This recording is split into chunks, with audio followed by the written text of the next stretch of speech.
So there are current concerns and a lot of articles you see in the journals about PFAS and its prevalence everywhere and concerns about it. And we have seen other contaminants reported on and discussed in times past. So I can recall when perchlorate was common, because it's just everywhere and so pervasive. And prior to that, solvents like TCE and TCA were from dry cleaners or industrial facilities were these huge plumes were here and there. Almost every large city had one. And then even prior to that, there was a time when there was some regulation on leaking underground storage tanks. So everybody talked about BTEX, so that's benzene, toluene, and xylene, and how they were everywhere. We were all measuring them.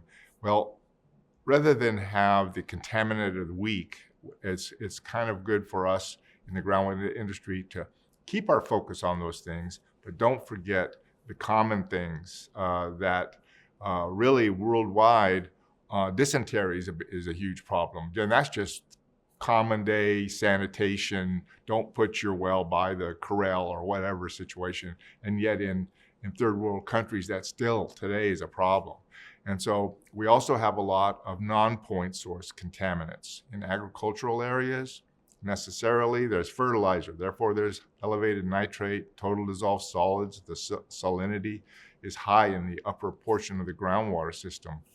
That's non-point source. It's not a individual, but everybody collectively. Well, it's there. It's in the groundwater system.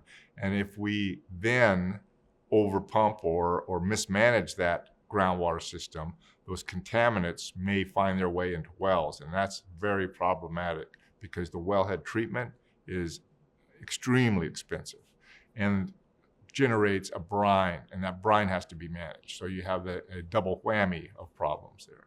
So I think that we need to be learning more and more about water quality and the integration between the chemistry of it and the biology of it, both, and how they relate to our wells that we install, our management, our groundwater modeling. All of what we do in the groundwater industry can relate back to these water quality issues, and they are critical. They're what we drink. They're what we use even for industrial facilities. Sometimes, like at a power plant, silica is a big concern because of scaling that can be associated with it.